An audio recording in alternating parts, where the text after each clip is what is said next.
You're listening to Crazy Shit in Real Estate. You'll be amazed at all these wild but true situations that others have found themselves in. Because on this show, you'll hear uncensored, unbelievable stories from the world of real estate. I'm Leigh Brown. Let's dive right in. I'm Leigh Brown, and this is Crazy Shit in Real Estate. I got to tell y'all a little secret. Today's guest is somebody that I have been following on Instagram and absorbing content from, and I couldn't believe he said yes to being on the show. So I've got Jamal Green for you today.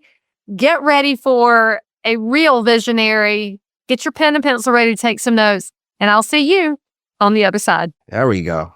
So is that one of those little hippie chairs? It's like the macrame. It's back in fashion now. Yes. I'm so excited to have you on the show. You're one of my favorite Instagram follows, and I love the depth that you put into everything when you drop it out there. So I appreciate it. I'm super excited. So Thank you so much. Me too. Thank you so much for having me. my followers, you're about to find out why I'm so excited to bring on a really thoughtful person today. So this is Jamal Green. So tell everybody where you're located, what you do in and around the real estate arena, and then we'll just let our conversation roll. All right. I'm from Chicago, Illinois, and each and every day I dedicate my life to make an impact on our communities.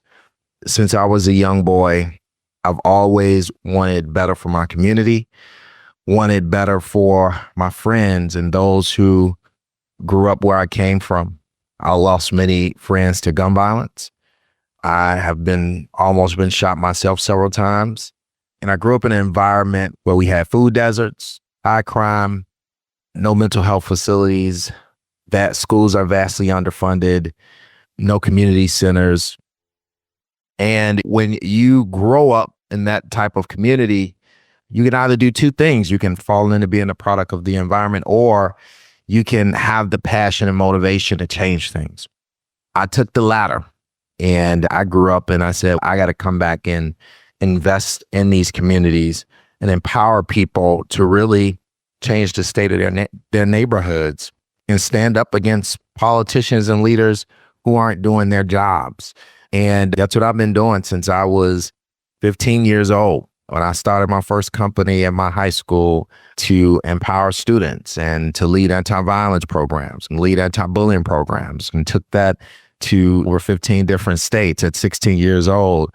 Was the Put the Guns Down ambassador for the city of Chicago, and I was 18, and started several companies and invested in several entrepreneurs who have the passion to move forward in their fields, and showing folks how they can build wealth through ownership of property. Our company, Generational Green, and we're a one-stop shop where folks can learn how to purchase property, as well as learn how to invest in property with our investment club. And I learned that from my mom as someone who was a single mother raising us in this environment and was saving money and buying an abandoned building in the neighborhood and didn't have no money to put into it. And so she would save up more money to rehab it just so that she could put in some tenants who would then mess it all up. And then I had to go in there and fix it again. I just have been blessed to be able to see things on every angle and experience everything you can imagine, but most importantly, have the heart and passion to change things.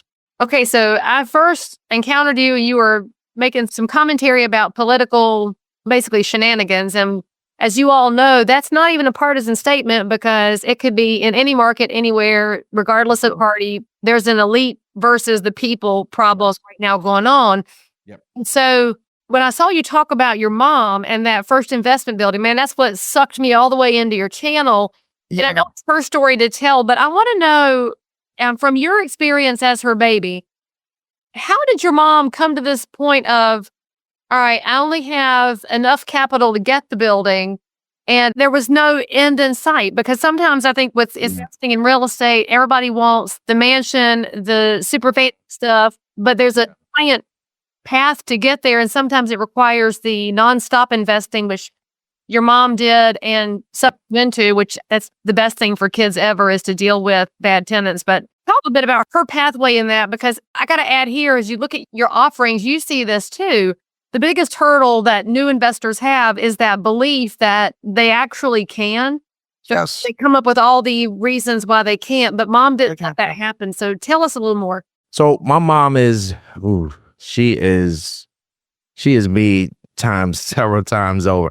And I think this is where I got my everything from, my hustle, my grit, my everything from. And so she wanted to be the first homeowner in the family and property owner. And she's been working at the post office for 35 years now and due to retire here soon in the next couple of years, hopefully, because she was at my house yesterday and fell asleep in the chair for an hour. She works all day hard, right?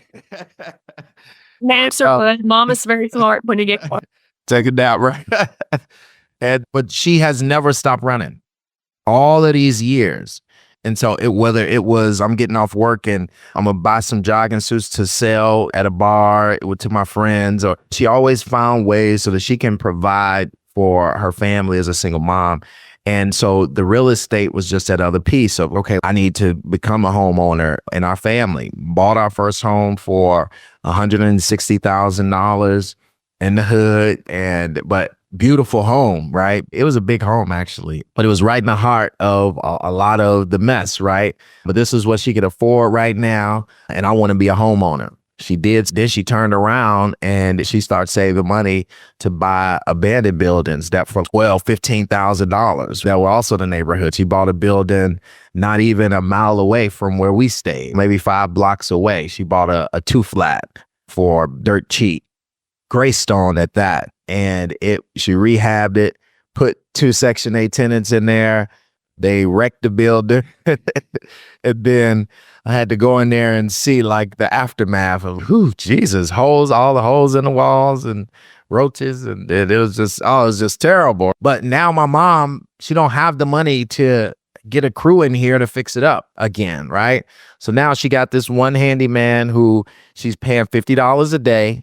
And then she got her son, her only son, right? So, hey, get in there and help him. And so now we're in there patching walls, painting, doing everything that we got to do to get it back at standard so she can rent it out again. My mom has done that several times over. Even the home that she's staying in now, I didn't even know she owned that property. She was on that property for years before she ever put any money into it. I was like, when you buy this property? I looked it up and was like, hey, you bought this 6 years ago for $17,000? And so she would just save some money, or she'll go to her credit union and ask for a small loan. She'll put it together and buy the house cash for $15,000 and then don't have the money to put into it and come back 5 years later and fix it up. And so that was always my mom and how she's moved to this day. And it really showed me how important it is to take risks, to invest back into the community, to understand that returns can be slow at times, not having fear of investing and making impact. It's no different than Monopoly. Everybody wants Park Place and Boardwalk, but you can skip those so easily. But if you buy those cheap properties at the properties, yeah, people land on those too, and it's a slow but steady pathway. And your mom saw that, which also sounds like she's got a super competitive nature since she had to be the first and had to win at things, which I totally love and respect that. And here's my question though: if she didn't come from a history of ownership, where did she get this internal fire? Because I do think that you have to have a fire for real estate so it doesn't eat you up, deal with bad tenants. How did she get that fire to believe that real estate was the cornerstone for how she was going to build this empire that she's built, even outside of what you knew about, which I think that's hilariously awesome. Right. I think with her, it was just her seeing other people at the time do it. And when my mom sees other folks doing things, I think I could do it. It motivated her because I know she's so much like me, is that it's just so much hustle and drive in her. Like she is just a very driven person. She's a nonstop worker. And so the drive in her made her want to accomplish it. And then after she did it the first time and it actually happened, now it was like, oh, I can do this again. So it was seeing some other folks be, the very few people that were doing so, especially in our neighborhoods. Right. And then for her to take the initiative to say, I can do it. Okay, so you're called into action, whether you wanted to or not, to come clean up after these bad tenants. Did that change how you looked at the way that you wanted to be in the future. And I'll say I've seen it with my kids are teenagers. The first time they had to clean out a tenant where they had smoked weed in the house and the whole place felt awful and the kids had colored on the walls. And both of them were like, how does anybody live like this? And I said, it's a choice. And your economic station in life does not have to determine how you live. You have to choose that. So I'm curious as to what that did for you and then how that's worked its way into your program as you work with people who maybe like your mom don't come from a history of property ownership and they're trying to get into it. Yeah, it definitely altered my view of real estate, of what I wanted to do, right? My mom has always been a buy and holder, not a fix and flipper. And so she would buy properties and hold them. Me, on the other hand, I'm more want to get them off my hands. And my interest is more in commercial, right? The first property that I purchased was commercial before I even bought my own home. I love commercial. If it's residential, then I would rather fix and flip to hold a bunch of units and have to deal with what she dealt with. Exactly. No worries. So, no worries. I took one of my clients to see a multi-unit the other day. We were walking upstairs to the second unit and roaches were crawling up the wall. She said, let's go. I said, you don't want it? Nope, I don't even want to. If it's that bad, I don't even want it. We were out. But it is just for me, and I don't push against folks who want that passive income because I think it's important to have multi-units and tenants and be able to serve the community and be able to generate that type of income every month. But for me, I'm more into wealth building in a easier format. And so I think that a lot of times in our communities, they push us to own several residential property buildings and they keep us out of the commercial game, which in the commercial game is where all the real money is made. And so we know every rich person in the world owns commercials. That is really the key to building real wealth. And so it's levels to it. And I just would rather play the large level to be on a level of just having several multi-units. So obviously the viewers of my show and the listeners are primarily in and around residential real estate. Yeah. And I invested in residential because it's what I knew. When I finally moved into commercial and moved into multifamily, I said, holy smokes, I could have been moving faster. I didn't have a mentor in that space because I didn't come from that space. Yep. So what do you say to the people that contact you, whether they're clients or through your programs? Like, how do you get them to vision? I think that's the hardest thing when you don't have the knowledge, but you can't even envision yourself in that Warren Buffett space. Because I'm like, I grew up on a farm. I'm not big money. And it's pervasive, this belief that you can't.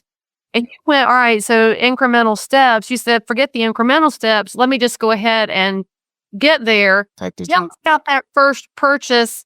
How you overcame the fear. Where did you get the knowledge? Did you have a mentor? Give us some of the backdrop on getting it to happen.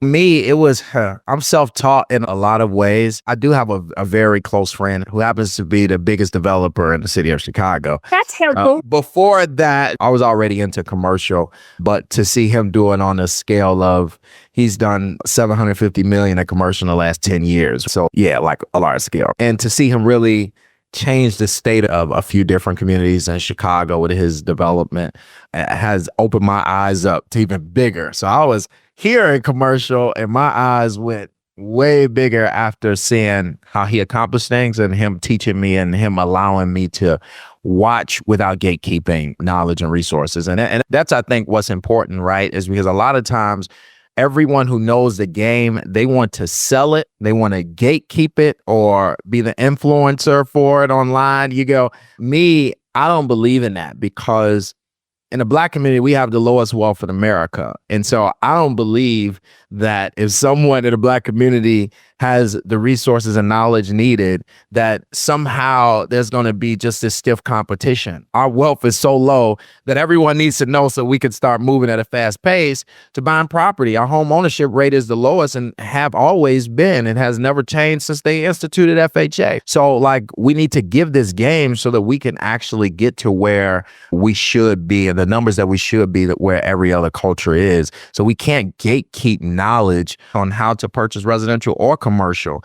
And so for me, I mentor. We do constant education every week.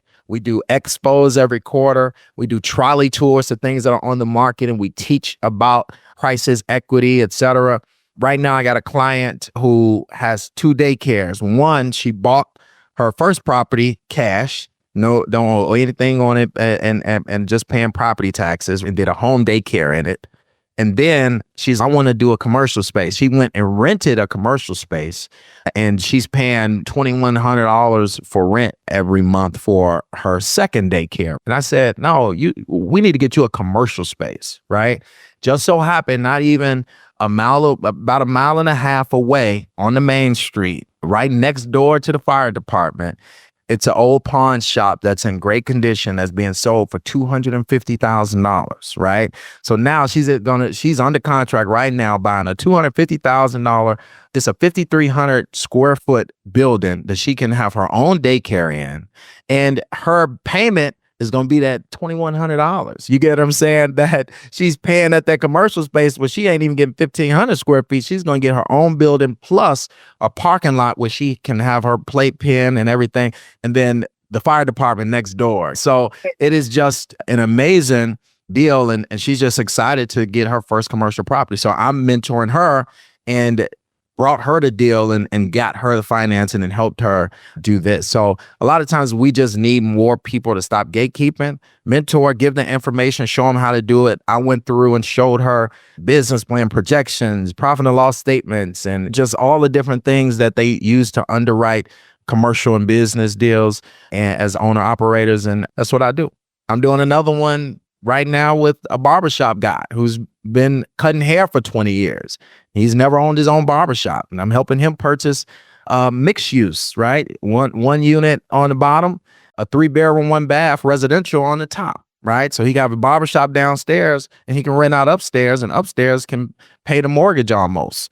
So if we teach this game, we can create more businesses, we can own more commercial real estate, and we can keep building generational green. So if you're in real estate and you're listening to this podcast or watching it and thinking, man, I need some more Leigh Brown answers in my life. Well, guess what, friends? I have a new program that is launching right now called Answers.Real Estate, where I will give you every bit of insight I have to help you grow your real estate business, help you better respond to consumers, to provide a more excellent real estate experience, so that the next time you land on crazy shit in real estate, you'll have a better solution to whatever you ran into.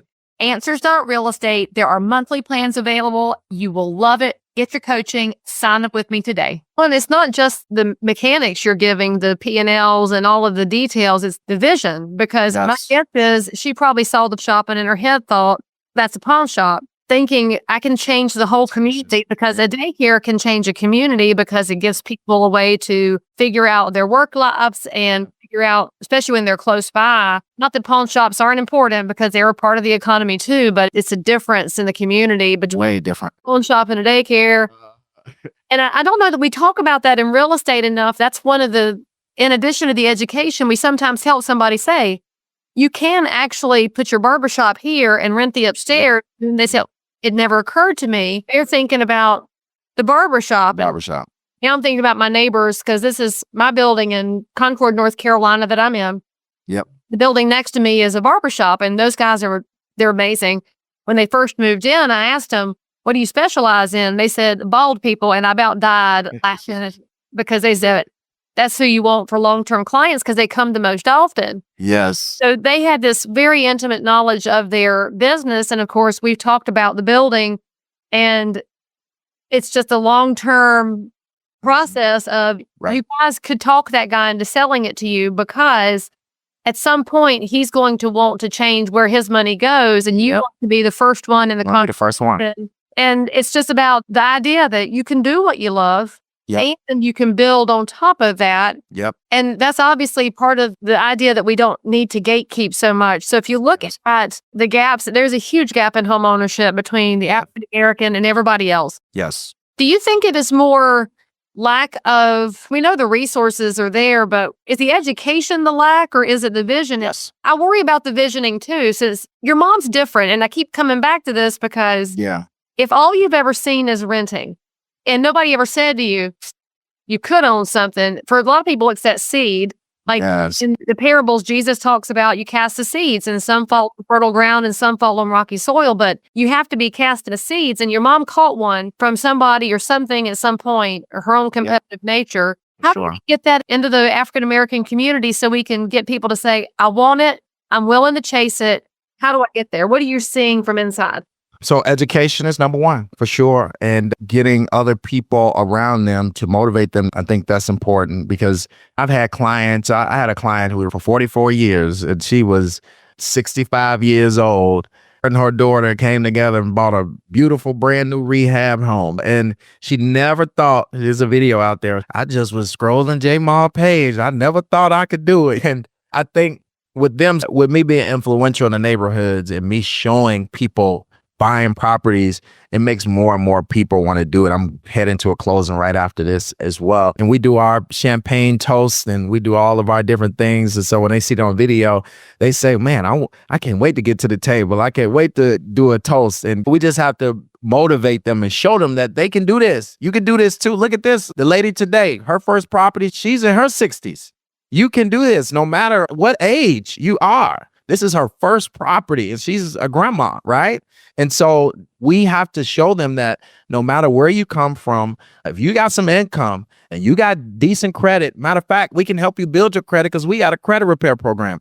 This is easier than going to go buy a car. It's a liability. We can show you how you can purchase property. And matter of fact, okay, it's just you. Okay, we're going to get a multi-unit and show you how that multi-unit can help you live mortgage free because the tenant is paying your mortgage. And then on top of that, once you're ready to get the house, now you can rent yours out and use whatever is extra on top of that mortgage as extra income so you can get a bigger house. We can show these folks how to really maximize their situation. That's what Generational Green does. We have a financial strategy session with everybody and say, look, these are the options that you can go with that will be better for you down the line. Or you invest in a opportunity area that has lots of development. Right now in Chicago, they're about to build 5 new train stops in the most impoverished neighborhood in the city right now. And so what's going to happen over these next few years, all will be open by 2029. So what's going to happen over these next few years?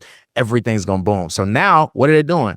They're buying properties. I'm a partner developer with my friend, and we're buying properties all around the train stops so that we can start increasing the values and getting folks into the neighborhood and building on all the vacant land that's there. So you can buy now and then see the return in the next few years because your property value is going to double or triple, right? And so it's just educating them and showing them how they can really get to that next phase of their life and understand that your first purchase is not about you getting your dream home. I told them yesterday on Wealthy Wednesdays, I said, listen, you're not finna buy no mansion and get no pool. Stop it, okay? We have to be honest on where we are in our situation. And with us, 90% of our clients or more are single mothers. So I am helping folks who are just like my mom. I got over 6,000 people in the pipeline right now. And the majority of that 6,000 are single mothers who are trying to do it on their own. And the impact that we're making to show them that they have the ability to do this and create wealth is just amazing. It may not start with the mansion, but guess what? Your second property going to be better. Your third property is going to be even better. And at some point, if you parlay one of these properties, you turn around and you got $150,000 in equity that you can either HELOC or refinance and take that money out and invest in a business, get a commercial, and really change your life and change your kids' life. Your life is different because your mom took the leap and you got to be involved in the process. So Correct. All those moms in your pipeline get to say, okay, my kid kids is going to get to see a different. And they bring their kids with them. I love it. They always bring their kids with them. I had a client come the other day with her kids that she's buying a 2-unit, but they want me to rent them the top unit because they all like 21 and got jobs and stuff. So they want me to rent them the top unit. You think they're going to pay rent? I say, look. So you better get on it. So I brought it up in front of the kids. I said, hey, y'all rent gonna have to be on time. And we got our money. We gonna be. But just the fact that she is able to do this and her kids are able to see this, her kids are 21, they're now older and able to see their mom do it. That means that they're going to do it in a few years. And not only that, she's using her Section 8 voucher to do it. She's turning her Section 8 voucher in for a $20,000 grant. Why do people know about that, by the way? Because it drives me nuts that it's been sitting there all these years. They don't promote it. They don't do enough to promote it. So give us a really quick snapshot on what you're talking about, because anybody that's in real estate, I need you to bookmark this, learn, and then go get educated, because this is one of those secret pathways. Yes. And people really don't understand. One, Section 8, people have this view that it's only to rent, and it's just not true. Section 8 vouchers can be turned into home ownership, and it is several programs depending on where you are. Right here in Chicago, the one program that everyone can have is they can turn a voucher into a situation where they'll help with the down payment as well as help with your mortgage payments, similar to Section 8 renting. So you can turn it into actually purchasing a home, and they'll help you pay your mortgage. You have to get into your housing voucher program wherever you are.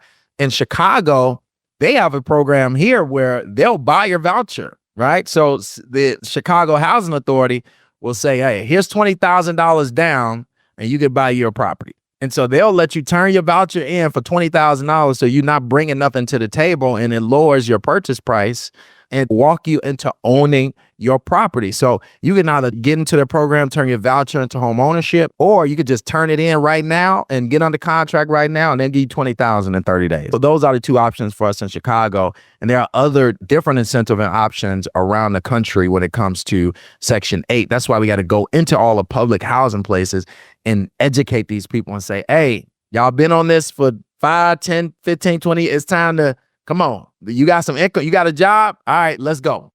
Let's turn this voucher into home ownership. And y'all, you got to know that what he just said is true. Your housing authority where you are may have its own different programs. And so get smart, go to the housing authority and say, what's available? And if they say nothing is, or they don't know, ask for the next person, because you may be talking to somebody who's just in their own world and they've not paid attention, because we have a shortage of people that will accept vouchers right now. There's a huge waiting list for people with vouchers.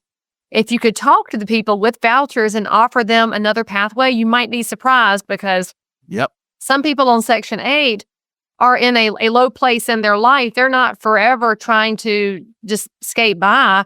There's a ton of people who went through a disability, they went through a divorce, they went through some kind of a life change. So don't assume. Majority of these people, I got several clients. They got good jobs. They credit at a 640 or higher. I got people in Section 8. I look up, somebody was like, oh, I got a 750 credit score. I was like, dang, okay.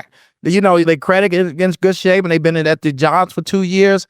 And Section 8, the voucher system, what they do is they just keep increasing the amount of money that they're paying on their rent every month. Why are you doing that? Let's just buy a property, right? So a lot of folks on Section 8, people don't understand, have the ability already. The smaller amount are the ones who just want to stay on it. The larger amount are people who actually can get on their feet and purchase. And we just got to go motivate them and get them. And it's never too late. Like your clients don't. Never too late. So I go to one right now.